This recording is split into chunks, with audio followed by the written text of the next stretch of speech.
परम पूज्य गुरुदेव जी, मंचा आसन साहेब जी, अर्चनी वंदनी संत समाज, सत्संग प्रेमी भक्त सज्जनों, भक्तिमती माताओं तथा प्यारे प्यारे बच्चों, साहेब जी की ओर से मेरे लिए आज्ञा हुई है। आज्ञा पालन हेतु कुछ देर निवेदन प्रस्तुत है। आइए, कुछ बोलने से पहले आप लोगों के बीच एक भजन रखती हूँ।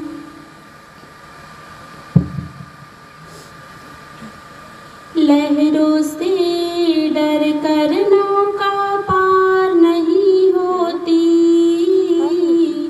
लहरों से डर कर नौका पार नहीं होती, कोशिश करने वालों की हार नहीं होती, कोशिश करने वालों की हार नहीं होती, लहरों से डर कर नौका पार नहीं होती, लहरों से डर कर नौका पार नहीं होती, कोशिश करने वालों की हार नहीं होती, कोशिश करने वालों की हार नहीं होती। नन्ही चींटी जब दाना लेकर चलती है, नन्ही चींटी जब दाना लेकर चलती है, चढ़ती दीवारों पर 100 बार फिसलती है, चढ़ती दीवारों पर 100 बार फिसलती है, मन का विश्वास रगों में साहस भरता है, मन का विश्वास रगों में साहस भरता है, चढ़ कर गिरना गिर कर चढ़ना ना अखरता है, को मेहनत उसकी आखिर बेकार नहीं होती, आखिर उसकी मेहनत बेकार नहीं होती, कोशिश करने वालों की हार नहीं होती, कोशिश करने वालों की हार नहीं होती, लहरों से डर कर नौका पार नहीं होती, लहरों से डर कर नौका पार नहीं होती, कोशिश करने वालों की हार नहीं होती, कोशिश करने वालों की हार नहीं होती।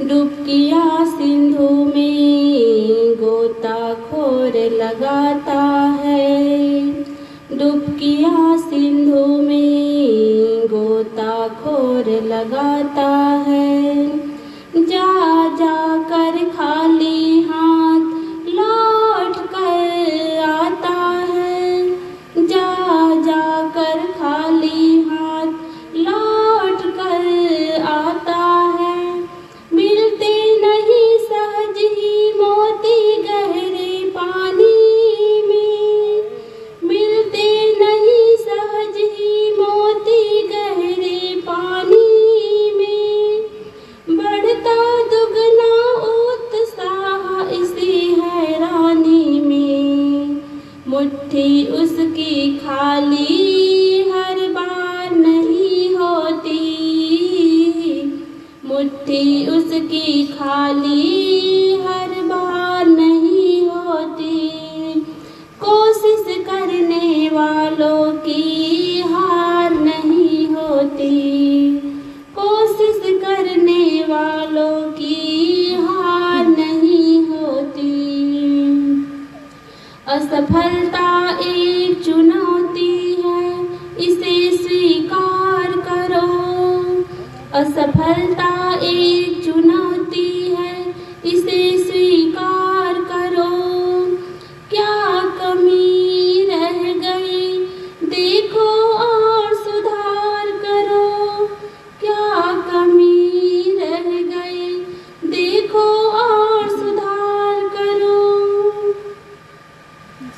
जब तक ना सफल हो नींद चैन को त्यागो तुम, जब तक ना सफल हो नींद चैन को त्यागो तुम, संघर्ष का मैदान छोड़कर मत भागो तुम, कुछ किए बिना ही जय जयकार नहीं होती, कुछ किए बिना ही जय जयकार नहीं होती, कोशिश करने वालों की हार नहीं होती, कोशिश करने वालों की हार नहीं होती, लहरों से डर कर नौका पार नहीं होती, लहरों से डर कर नौका पार नहीं होती,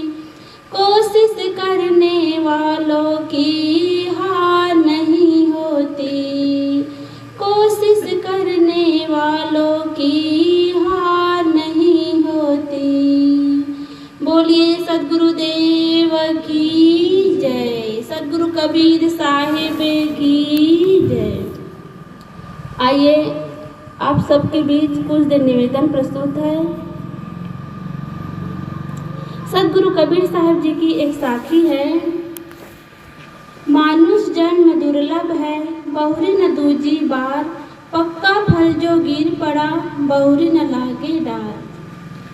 सद्गुरु इस साखी में कहते हैं कि यह मनुष्य जीवन बड़ा दुर्लभ है, मतलब बड़ा ही बेशकीमती है, मूल्यवान है, कीमती है। साहब जी कहते हैं मानुष जन्म दुर्लभ है। हम सभी लोगों का अनुभव है कि जब हम किसी अपने से, चाहे वो अपने मित्र हो, चाहे कोई संबंधी हो, जब हम उनसे बहुत दिनों के बाद मिलते हैं तब उनसे कहते हैं कि अरे भैया आपका तो दर्शन ही दुर्लभ हो गया है, ऐसा हम लोग कहते हैं। तो यहाँ पे सद्गुरु कबीर साहब जी कहते हैं कि मानुष जन्म दुर्लभ है, अर्थात यह मनुष्य जीवन बड़ा ही बेशकीमती और मूल्यवान है और यह बार बार मिलने वाला नहीं है। मानुष जन्म दुर्लभ है, बहुरी न दूजी बार, पक्का फल जो गिर पड़ा, बहुरी न लागे डार। साहब जी उदाहरण देते हैं, फल का उदाहरण देते हैं। जिस तरह से कोई फल डाली से टूटकर नीचे गिर जाता है तो वह पुनः उस डाली में नहीं लगता, वैसे ही यह जीव इस शरीर को छोड़कर चला जाता है तो इस शरीर में पुनः नहीं आता।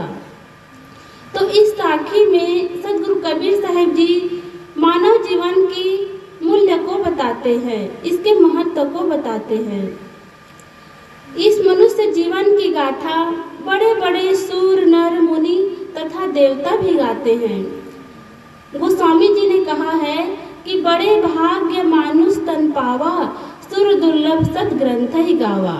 इस मनुष्य जीवन की गाथा सूर, नर, मुनि तथा देवता भी गाते हैं, क्योंकि न जाने कितने कर्मों के पुण्य संस्कार जब उदित होते हैं, इकट्ठा होते हैं, तब जाकर ऐसा सुंदर मनुष्य का जीवन हमें मिलता है।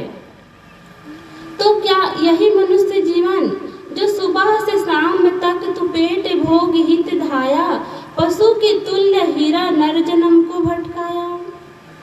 क्या यही मनुष्य जीवन की गाथा गोस्वामी जी ने गाई है, जो सुबह से शाम तक अपने ही पेट भरने के लिए काम करे, धन संपत्ति कमाने के लिए ही काम करे, इसी दुनियादारी में भूले रहे, जीवन में न भक्ति है न धर्म है, कुछ भी नहीं है?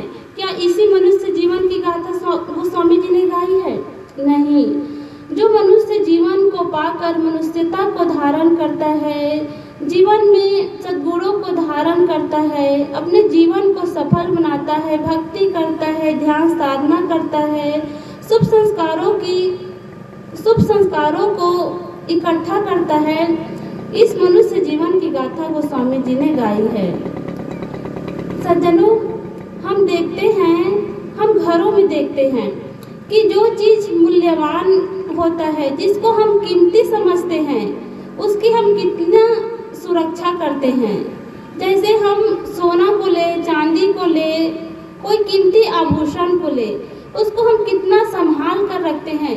उसे बाहर कहीं उसे रख नहीं देते हैं, बल्कि उसे हम संभालते हैं, उसे कमरे में रखते हैं। और कमरे में नहीं, उसको अलमारी में रखते हैं, गोदरेज में रखते हैं। और गोदरेज के अंदर और छोटा सा जो लॉकर रहता है उसके अंदर रखते हैं, और उसको भी खुला नहीं रखते हैं, उसको ताला लगा कर रखते हैं। देखिए, एक जड़ है, वो एक आभूषण है, उसको हम कितना संभालते हैं, क्योंकि उसकी कीमत को हम जानते हैं कि वो कितना मूल्यवान है, कीमती है। उसको कोई भी चुरा सकता है, उसको ले जा सकता है। इसको हम अच्छी तरह से जानते हैं, समझते हैं, इसलिए उसको संभाल कर रखते हैं।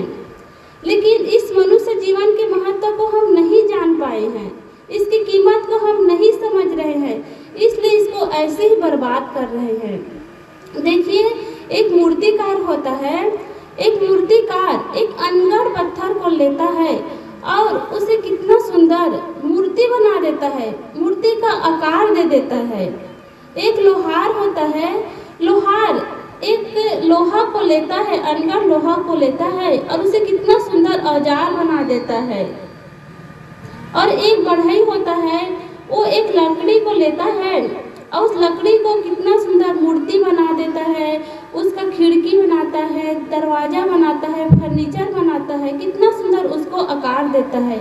लेकिन हम लोग करते क्या है, हमें इतना सुंदर प्रकृति ने उपहार स्वरूप हमें मनुष्य का जीवन दिया है। ये जो हमें मनुष्य का जीवन मिला है ना, ये हमें गिफ्ट मिला है, कुदरत ने हमें गिफ्ट में यहाँ जीवन दिया है। लेकिन इस सुंदर जीवन को हम बर्बाद कर देते हैं। कैसे बर्बाद करते हैं? गलत चीज़ों को खाते हैं, नहीं खाने योग्य पदार्थों को खाते हैं, अंडा, मुर्गी, मांस, मछली खाते हैं, नहीं पीने योग्य पदार्थों को पीते हैं। हम लोग जो है शराब पीते हैं, गुटखा खाते हैं, तंबाकू खाते हैं और इस सुंदर जीवन को बर्बाद करते हैं।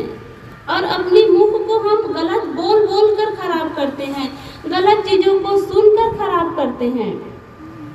तो एक मूर्तिकार अनगढ़ पत्थर को एक भगवान का रूप देता है, और जो प्रकृति ने हमें उपहार स्वरूप यह मनुष्य का जीवन दिया हुआ है, इसको हम बर्बाद कर देते हैं। क्यों करते हैं? क्योंकि हम इसकी कीमत को नहीं समझते हैं। सदगुरु कबीर साहब जी ने इस मनुष्य जीवन को रत्न कहा है। रतन का जतन करूं माड़ी का श्रृंगार, आया कबीरा फिर गया झूठा है अहंकार। साहब ने इस जीवन को, मनुष्य शरीर को रत्न कहा है। लेकिन जो रत्न है, जो आभूषण है, उसका तो एक कीमत है, उसे एक मूल्य चुकाकर उसको हम पा सकते हैं। लेकिन यह मनुष्य जीवन बेशकीमती है, इसकी कोई कीमत नहीं है, ये बेशकीमती है। तो ऐसे अमूल्य जीवन हमें मिला हुआ है, तो इस अमूल्य जीवन को पाकर हमें अच्छा काम करना चाहिए, हमें सत्संग करना चाहिए, दान करना चाहिए, पुण्य करना चाहिए, हमें अच्छे संस्कारों की गठरी इकट्ठा करना चाहिए। सदगुरु कबीर साहब जी ने कहा है कि जाकर गांठ समर कछु नाही, सो निर्धनिया हो डोले हो। सदगुरु कबीर साहब जी कहते हैं कि जिस मनुष्य के पास, जिस साधक के पास अच्छे संस्कारों की गठरी नहीं है, वो अपने हृदय रूपी गांठ में, अपने अंतःकरण में अच्छे संस्कारों को वह संग्रहित नहीं करता है, तो वो दीनहीन होकर, निर्धन होकर भटकता है। जैसे कि हम कहीं घूमने जाते हैं, कहीं दूर की यात्रा करते हैं, तो हम अपने पास कुछ सामग्री रखे रहते हैं, खाने की, पीने की, हम वस्तु लेकर चलते हैं। हम अपने पास पर्याप्त पैसा रख कर चलते हैं, ताकि यात्रा के दौरान हमें कोई कठिनाई न हो, हमें कोई परेशानी न हो। ऐसे सोचकर हम सब कुछ अपने साथ लेकर चलते हैं। तो इसी को कहते हैं साहब जी कि जिसके पास अच्छे संस्कारों की गठरी नहीं है, अच्छे संस्कारों की पूंजी नहीं है, संबल नहीं है, वो कैसा होता है? वह निर्धन होकर भटकता है। तो हमें निर्धन नहीं होना है, हमें अच्छे संस्कारों की पूंजी संग्रह करना है ताकि हमें अंतिम में हमें दुख न हो, पीड़ा न हो। सज्जनों, हमें एक बात को अच्छी तरह से समझ लेना चाहिए कि हम जो कुछ भी करते हैं उसका फल हमें मिलता है। जो हम आज हैं, हम देखते हैं कि कोई कोई बहुत गरीब होते हैं और कोई कोई लोग बहुत अधिक धनी होते हैं। तो ऐसा क्यों होता है? एक तो होता है उसके पूर्व जन्म की कमाई और एक तो होता है कि वो वर्तमान में खूब मेहनत करता है, उसका फल होता है। और कोई कोई ऐसा होता है जो वर्तमान में तो खूब मेहनत करता है लेकिन उसकी किस्मत में ही नहीं रहता है, वह धन इकट्ठा कर नहीं पाता। तो जो कुछ भी हम करते हैं वो हमारे कर्मों का फल होता है। जैसे कि कोई बच्चा जन्म लेता है और जन्म लेते ही करोड़ों के मालिक बन जाता है। जैसे हम अभिषेक बच्चन को सभी लोग जानते हैं। तो उसके घर में जो बच्ची हुई है आराध्या, वो जन्म लेते ही करोड़ों के मालकिन बन गई, करोड़पति बन गई। वर्तमान में वो कुछ भी धन नहीं कमाया है, 1 रुपया भी नहीं कमाई है, लेकिन उनका संस्कार इतना अच्छा रहा, पूर्व का संस्कार इतना अच्छा रहा कि जन्म लेते ही करोड़ों की मालकिन बन गई। और वैसे ही एक बच्चा होता है जो गरीब के घर में जन्म लेता है, फुटपाथ में जन्म लेता है, वहीं उसका पालन पोषण होता है, वहीं उनका जीवन बीतता है और वहीं फुटपाथ में उनकी मृत्यु भी हो जाती है।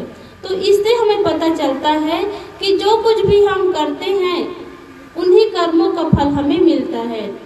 तो इसीलिए संतों का कहना है, संत महात्मा हमेशा कहते रहते हैं कि हमें आज बहुत अच्छा जन्म मिला हुआ है, अच्छा जीवन मिला हुआ है, हमारे पास धन है, संपत्ति है, रुपये है, पैसे हैं, तो इसका सदुपयोग करना चाहिए और खूब दान पुण्य करना चाहिए, गरीबों की सेवा में लगाना चाहिए, अनाथों की सेवा में लगाना चाहिए।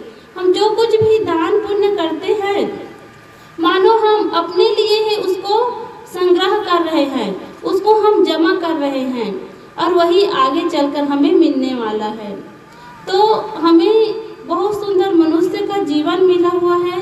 इस मनुष्य के जीवन को पाकर हमें मनुष्यता को प्राप्त करना चाहिए।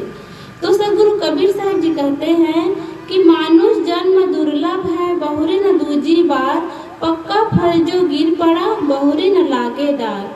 सदगुरु कबीर साहब जी कहते हैं कि यह मनुष्य का जीवन बड़ा ही बेशकीमती है, मूल्यवान है, अनमोल है और यह अनमोल जीवन बार बार मिलने वाला नहीं है। जिस प्रकार से पके हुए फल डाली से टूटकर गिर जाता है तो पुनः उस डाली में नहीं लगता, वैसे ही यदि इस मनुष्य जीवन से हम चूक जाएंगे, इस मनुष्य जीवन को खो देंगे तो पुनः मिलने वाला नहीं है।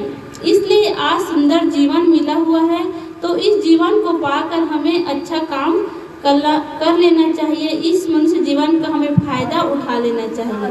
बस इतना ही कहकर मैं अपनी वाणी को विराम देती हूँ। बोलिए सदगुरु देव की जय, सदगुरु कबीर साहिब की जय।